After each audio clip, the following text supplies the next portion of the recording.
วันนี้นะครับก็มาพบกับ Wonder Day with จ๊อบแจ๊บ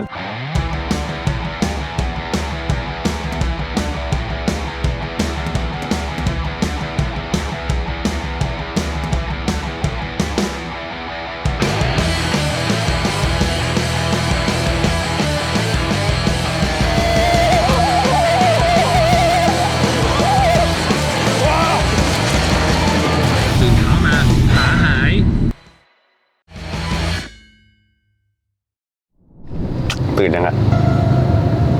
ตื่นแล้วเหรอแต่ผมมันยังไม่ตื่นนี่ไม่ช่วยขำกันหน่อยวะสวัสดีครับวันนี้นะครับก็มาพบกับรายการ Wonder Day with จ๊อบแจ๊บเย้วันนี้เป็น Wonder Day ของผมแล้วก็คือจริงๆก็เช้าอยู่แหละประมาณอันนี้ประมาณกี่โมงประมาณ6 โมงเช้านะครับไม่รู้ว่าทำไมทีมงานมารับเช้าเหลือเกินตอนนี้ที่เราจะไปที่แรกก็คือเราไปกินข้าวเช้าจริงๆอะผมไม่ค่อยกินข้าวเช้าเท่าไหร่จะข้ามสคิปไปเลยก็คือจะไปกินตอนบ่ายรอบเดียวเลยจะเป็นเช้ากับเที่ยงรวมกันเพราะว่าตอนเช้ามันกินอะไรไม่ค่อยลงแต่ว่าป้าม้าชอบแบบบ่นตลอดว่าแบบจริงๆข้าวเช้าสำคัญนะทำไมไม่กินข้าวเช้าเนี่ยจริงๆกินไม่ค่อยลงไงแต่ว่าวันนี้ก็คือเดี๋ยวมันมีกิจกรรมที่เราต้องไปทำทั้งวันแต่ว่าข้าวร้านเนี่ยที่ไปกินอ่ะมันเป็นข้าวแกงเป็นร้านข้าวแกงที่อยู่แถวแบบย่านลาดพร้าวอะไรเงี้ยซึ่งเป็นข้าวแกงประจำที่ผมกินบ่อยเพราะว่าพี่เป็นคนใต้ไงชอบกินแกงใต้อะไรเงี้ยเดี๋ยวเราไปเจอที่ร้านนะครับ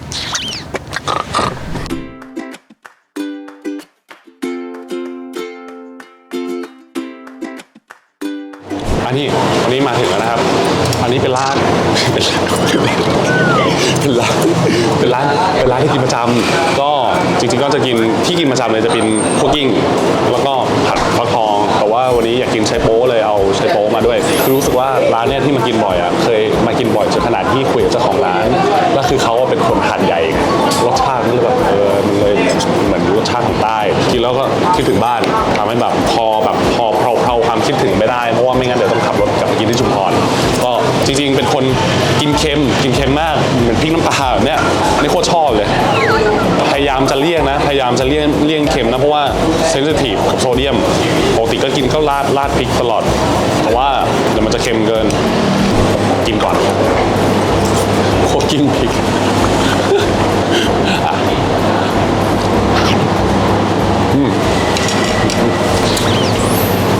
ไปลองเขาไปแล้วโอเคเรากินข้าวเสร็จแล้วนะครับก็เรามากินร้านกาแฟร้านของเพื่อนเป็นเพื่อนของจ๊อบที่หอวังก็คือเรียนม.ปลายมาด้วยกันแต่ว่า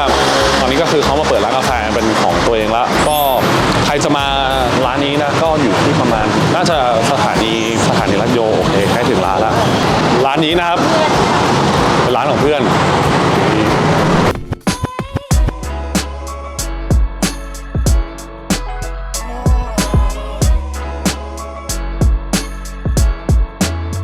นี่นะเป็นร้านของเพื่อนกดกาแฟกล้ามคืนนะเพื่อนที่หอวังคนนี้คนก็เพื่อนที่หอวังนิ้วอยู่ไหนวะเพื่อนที่หอวัง2 คนเลยวันนี้มีเม็ดเยอะมากไอทีคืออันไหนเอที2 ตัวมันต่างกันยังไงวะมันจะต่างตรงเฟเวอร์ที่ออกมากับตัวโปรเซสอ๋อตัวไหนมันฟรุตตี้กว่าถ้าออกฟรุตตี้กว่ามันจะเป็นอย่างนี้มันจะออกเป็นโทนผลไม้ต้นเหลืองอันนี้คือตัวอะไรอ่ะอันนี้มิดไนท์อ๋อมิดไนท์คือตัวนี้ใช่ไหมนี่คือมิดไนท์มีอะไรบ้างเอสเปรสโซ่โทนิกมีแมงโก้ด้วยมีซิตัสอโรมามีพีตัวนี้น่าจะอร่อยหน้ามันก็สามารถซับได้เลยปะคือจริงผมเป็นคนแบบหน้ามันมากคนละมันวันนี้เลือกตัวนี้เอธิโอเปียซินาม่าชันโตวิเน่วอชเชสโปรเซสFollow perfume Melon Juicy White Grape and Pear Creamy Texture and Sweet Light Fruit Bubble Gum ใครมาต้องสั่งตัวนี้นะอร่อยมากไม่ชงอ่ะยังไม่ได้กินโทษช้าผิดหวัง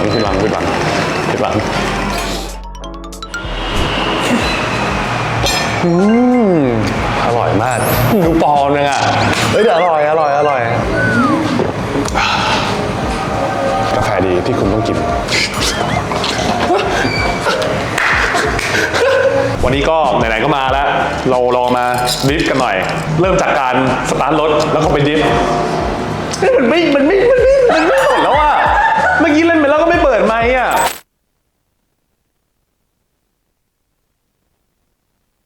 ช่างมันเลิกดริฟรถแล้วก็มาดริฟกาแฟ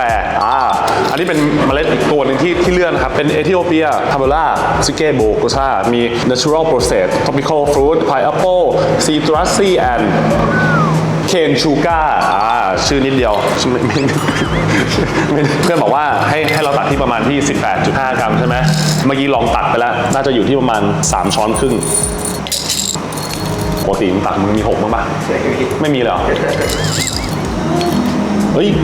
18.4 ได้ไหมได้ทีนี้ แล้วก็มึงเอา อันนี้ขึ้นมา ใส่ใน ต้องคอไหมต้องไม่ต้องยังไม่ต้องนะใส่ เวลาใส่ก็ ใส่งี้แล้วก็บุก อันนี้ก้มคว่ำลงไปแล้วก็คว่ำกลับมา ความกลับมาปุ๊บ ลงไปโอเค แล้วก็อันนี้ก็เอาออกมาหมุนใส่ข้างใต้ หมุนเพื่อมารองรับโอเคจะรอดหรือจะลุ่ม เขย่าให้มัน โอเคแล้วก็ แล้วก็หมุน แล้วก็เคาะมันนิดนึง โอเคเคาะ ข้างนิดนึง เคาะทีนี้เอานี่ออกก็ออกมาหรือว่าเอาแข้งล่างออก แต่เอาข้างล่างออกหมุนออก ได้ละเดี๋ยวกูจะมาเปิดร้านกาแฟข้างร้าน เอากาเนี่ยที่จับอย่างเงี้ย โอเค มันอยู่แล้วก็ โอเค ที่วนจากข้างล่างสุดวนออกมาข้างนอกให้มันทั่วเพื่อเป็นการพีไอตัวกระดาษฟิลเตอร์ จับตรงนี้แล้วก็ไล่จากข้างล่างขึ้นมา แล้วก็ปล่อยมือก็ได้ แล้วก็ไล่ขึ้นมาข้างบนให้มันวนจนมันทั่ว ได้แล้วทีนี้ก็อันนี้เก็บเมื่อกี้เราวนไปประมาณ8 รอบเพราะว่าเลข8คือเลขมงคลนับรอบจริงๆมันไม่เกี่ยวอะไรกันหรอกพูดไปเรื่อย อันนี้ยกขึ้นแล้วก็หมุนวนในนั้นเพื่อเป็นการพีให้อุณหภูมิตัวดิปเปอร์ข้างในมันร้อนเพื่อให้มันพร้อมที่จะมีกาแฟหยดลงไปอุณหภูมิมันจะได้ไม่ดรอปแล้วมันก็เททิ้ง มันเอาไว้วอร์มเฉยๆอะไรเงี้ย โอเคอันนี้เป็นขั้นตอนของการวัดอุณหภูมิอะเมื่อกี้บอกว่าเท่าไหร่นะประมาณ93ก็คือถ้ามันเกิน93เนี่ยเราต้องเปิดฝาปุ๊บแล้วก็วนเพื่อให้ไอ้น้ำมันระบายออกแล้วก็ให้อุณหภูมิมันคลายเลยประมาณ93องศาถึงเราจะมาดิบได้นี่ฉลาดอะถึงขั้นตอนเทกาแฟแล้ว ลงตรงกลางค่อยๆเทลงไปให้มันลงเท่าๆกันโอเคน้ำแรกเราจะลงไป30 กรัม 30 กรัมประมาณ30 วิค่อยๆลงวนจากตรงกลางออกไปข้างนอกให้มันช้าๆทั่วๆออกมาเราโอเคประมาณพอน้ำมันลดแล้วจะแห้งก็ลงน้ำต่อไป180แล้วแล้วก็รอดูว่าน้ำมันลงไปพยายามอย่าให้น้ำมันแห้ง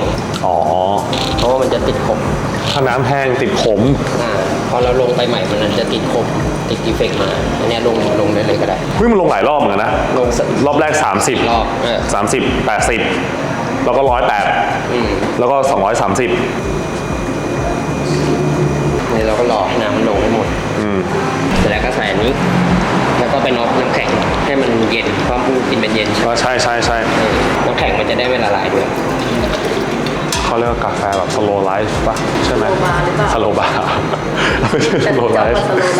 เฮ้ยวันนี้เราชิลนะมีเวลาว่างทั้งวันเราต้องให้อุณหภูมิมันถึงประมาณ25 องศานะตอนนี้อยู่ที่36 37 25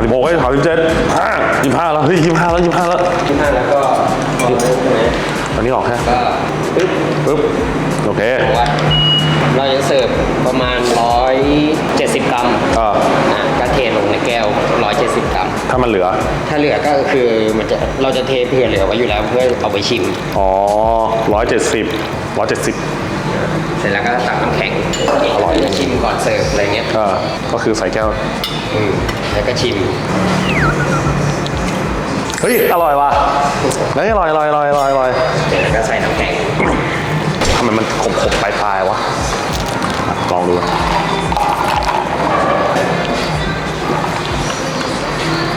เฮ้ยอร่อยให้100เลยไม่ต้องให้10อ่ะให้100เลยก็เดี๋ยวกูจะมาเปิดร้านแข่งกับมึงข้างๆเลยจริงๆก็ได้อยู่นะได้อยู่บอกได้อยู่แปลว่าก็ได้มาสมัครงานได้ปะพาร์ทไทม์ชงกาแฟก็เอาจริงๆนะถ้าผมแบบอยู่คนเดียวผม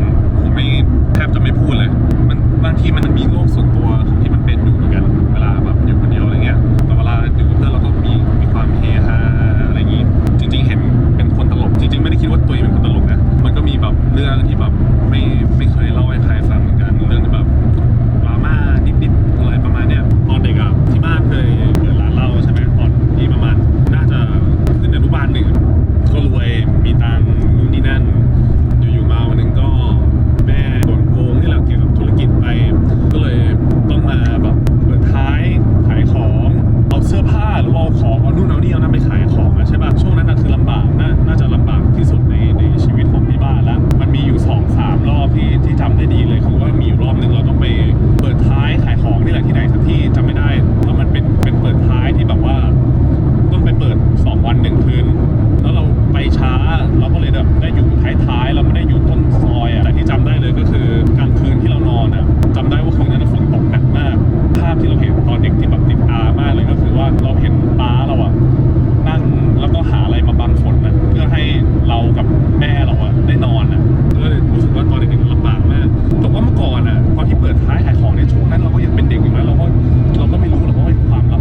พี่อ่ะมีร้านขายข้าวแกงอยู่ในเมืองแม่ก็เลยไปเอามาแบบเอามาจัดยายเพื่อเอาข้าวแกงมาขายใช่ไหมตอนที่เราไม่มีกินอ่ะป้าจะพูดตลอดว่าแบบให้ดูคนที่เขาไม่มีกว่าเรา แล้วเราจะรู้สึกว่าเรายังโชคดีกว่าเขาก็เลยแบบมันเป็นแบบจนถึงทุกวันเนี้ยถ้าพูดถึงเรื่องเล่าตอนเด็กๆมีวีรกรรมเยอะคือเด็กๆอ่ะถ้าหัวพี่อ่ะถ้าแบบตัดออกมาเตียนๆจะเห็นเลยว่าแบบมีรอยแตกประมาณ5แผลคือไปตีเขาแล้วเขาตีกลับตลกตอนนั้นเปิดร้านเหล้าไงแล้วมันมีรังเหล้าเยอะนึกออกปะรังเบียร์รังเหล้าเยอะทีนี้เราก็ปีนไงประมาณ 4-5 ขวบปีนแล้วก็ตกปุ๊บหัวแตกประมาณ5 รอบที่เข้าโรงพยาบาลแต่ว่ามีอยู่รอบหนึ่งที่บอกว่าม้าเล่าให้ฟังว่าป้าเป็นลมเลยเพราะว่าพอหัวมันแตกใช่ป่ะเขาก็ต้องโกนผมเพื่อให้เย็บแผลใช่ไหมพอตอนที่มันโกนออกมาแล้วมันมีเลือดริมไหลออกมาป้าเป็นลมแบบปอดโดนแอมโมเนียบอกไม่ไหววีรกรรม 2-3 ปีที่แล้วก็มีนะตอนที่แบบไปอยู่บ้านที่ชุมพรเมามีอยู่รอบนึงก็คือแบบปีนรั้วบ้านด้วยความที่มันเคยปีนแล้วมันปีนได้จริงๆหากุญแจไม่เจอไงก็เลยปีนคือรั้วบ้านมันสูงประมาณ4 เมตรประมาณนี้แหละพอเราโดดลงมาเอ็นส้นเท้ามันกระแทกเว้ยแต่ด้วยความที่แบบเมาอยู่ไม่รู้เรื่องอ่ะเราก็แม่งก็ขึ้นไปนอนตื่นเช้ามาขาหายเดินไม่ได้ปุ๊บชิบหายแล้วกูทำไงดีวะลำบากมากต้องอาบน้ำต้องให้ม้าพาไปหาหมอสรุปก็คือเอ็นส้นเท้าไหนเราก็เล่าเรื่องที่ย้อนวัยเด็กกันละวันนี้เราก็จะมาสถานที่ที่ทำให้เราได้กลับไปเป็นเด็กอีกครั้งทุกคนรู้ป่ะคือที่ไหนนี่สวนสัตว์นี่ไม่ใช่ไอสเก็ตไม่ใช่สวนจตุจักรนี่ไม่ใช่จะไปดูกันว่าที่ไหน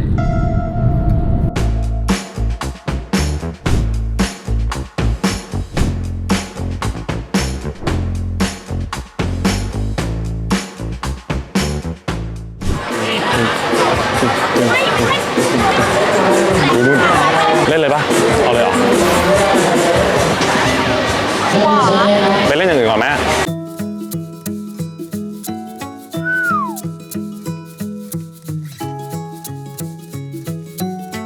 เอาเลยปะ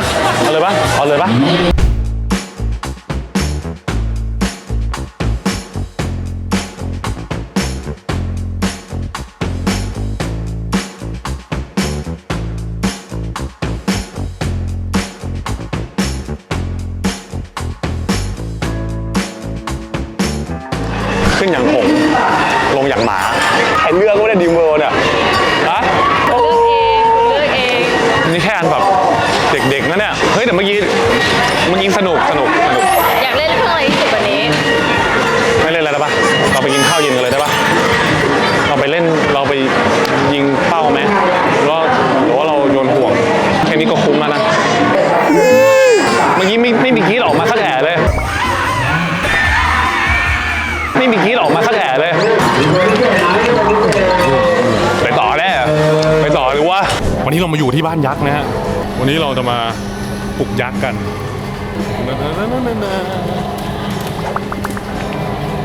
แต่จริงป้าผมคนดังนี่เราโตแล้วอ่ะเราต้องเล่นอะไรเป็นเด็กมาสุดไฟหน่อยหนาวจังอันนี้สไลเดอร์นี้เล่นได้แน่นอนไม่ต้องกลัวเอาละ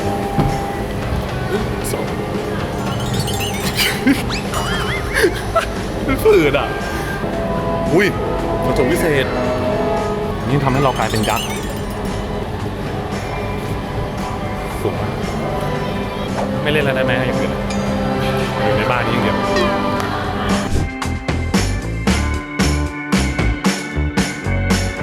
นี่เรามาถ่ายวันที่แบบมีทัศนศึกษาเด็กๆพอดีเรามาเจอเพื่อนพอดีเลยทักคุยเขาแบบดินเป็นไงบ้างช่วงนี้เงียบเหรอไม่ค่อยตอบแล้วเรายิงเหรอร้อนไหมเนี่ยไปบ้านหิมะกับเราปะไม่ไปเหงาเนี่ยบีนไม่สนใจแล้วท่านเขาแจ็คคือว่าต้องนำที่ไหน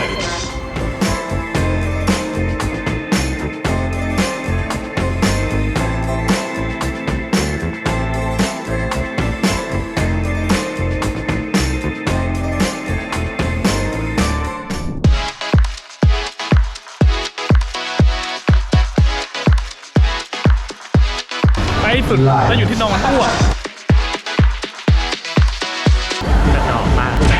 ผมว่าแกะส้มอ่ะยังยากกว่าอีก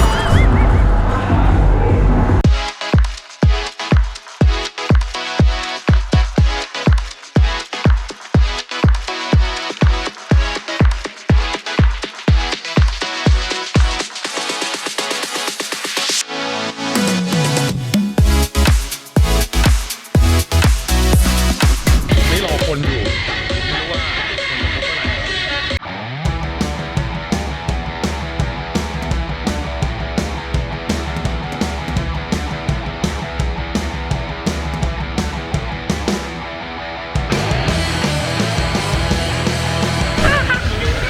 อันนี้คือโหดสุดในนี้ยังอ่ะ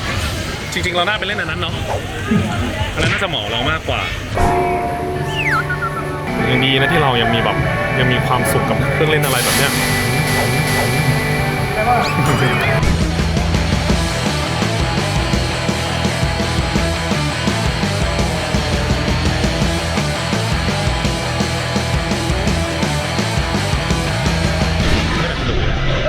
ให้เล่นถึง10 รอบไม่มาก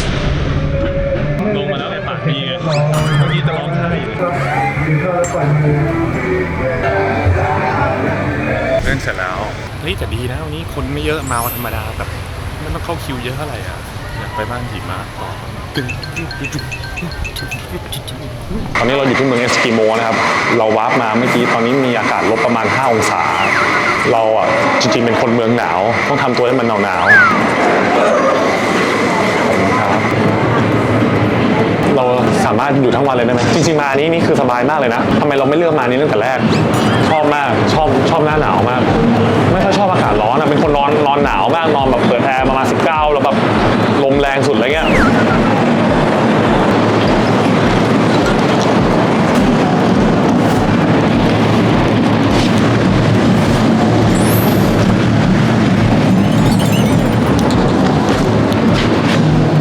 สบายมากครับไม่ต้องกระซิบกันเลยดิ มันสบายมากเลยอ่ะ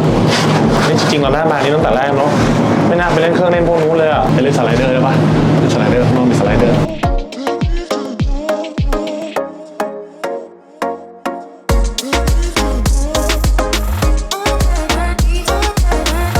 ไปเลยปะ1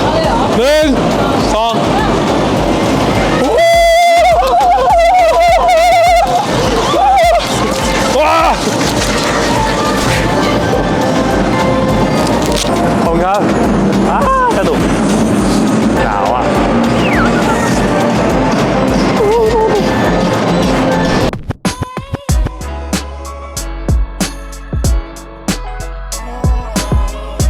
ละนี่ก็เป็นช่วงเวลาที่แฮปปี้ที่สุดของ Wonder Day ของช็อปนะครับแฮปปี้ที่สุดคือการได้กินเนื้อย่างกับ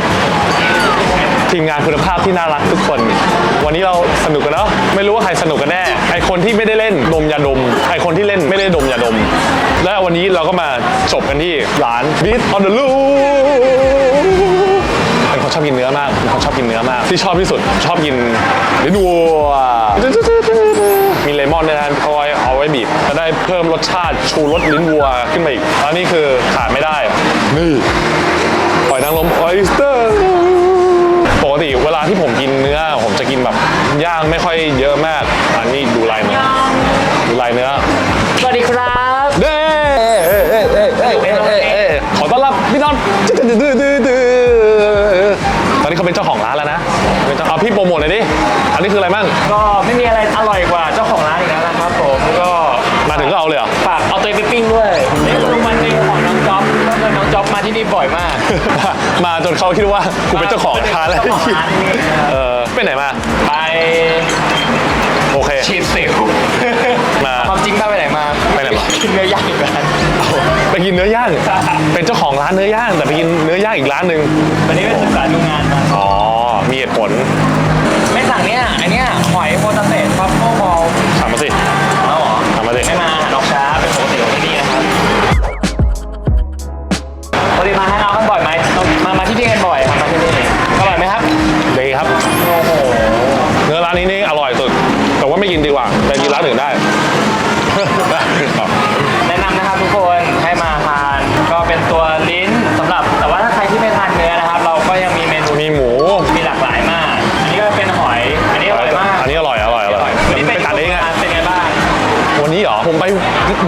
ศึกษา ไปกันเป็นคณะรถทัวร์ประมาณ5 6 7 คันอะ แล้วนี่เวลาเล่นเครื่องเล่นต่อแถวบ้างก่อน ไม่ได้ต่อแถวเลยเว้ย คือไม่ได้ต่อแถวอะไรเลย เครื่องเล่นวันนี้ไม่ได้ต่อแถวอะไรเลยแบบปกติถ้าเราไปเสาร์อาทิตย์อะเราต้องต่อแถวประมาณแบบอย่างน้อยเครื่องนึงต้องมีประมาณ10 นาที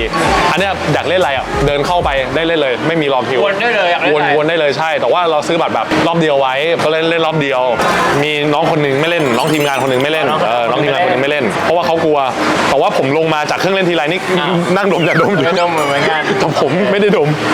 โคตรงง ได้เข้าบ้านหิมะปะ เข้าดิอันสุดท้ายเลย อ๋อบ้านหิมะ จมูกแดง จมูกแดงเข้าไป จมูกแดง เอาเป็นว่าขอฝากร้านนี้ด้วยนะครับสำหรับรายการวันนี้ขอบคุณครัวคุณจ๊อบที่มาถ่ายที่ร้านเรานะครับ ร้านนี้อร่อยมากครับ อันนี้อร่อยมาก ร้านประจำ คุณจ๊อบให้10นะครับ10คะแนนเต็ม ให้10 เต็มร้อยโย่โย่โย่ 100 เต็ม 100ครับเย้ เย้ก็เดี๋ยวเจอกันนะครับว่าอะไรที่ทำต่อไปคืออะไรวะ ยังมีอีกว่าวันนี้จ๊อบจะทำอะไรต่อ แต่ตอนนี้ขอตัวไปกินก่อนหิวมาก กินกันก่อนนะครับบ๊ายบาย โอเคครับ ไปแล้วนะครับกับวันเดย์ของจอบนะครับเพิ่งกลับมาจากร้านพี่น็อตอาบน้ำทาครีมมาเลยเรียบร้อยแล้วใครที่ได้ดูคลิปนี้นะครับ ก็ถ้ามีความสนุกอะไรยังไงก็คอมเมนต์บอกกันได้นะครับ วันนี้ขอให้ทุกคนฟันดีแล้วค่อยเจอกันเมื่อมีโอกาสนะจ๊ะสวัสดีค่ะ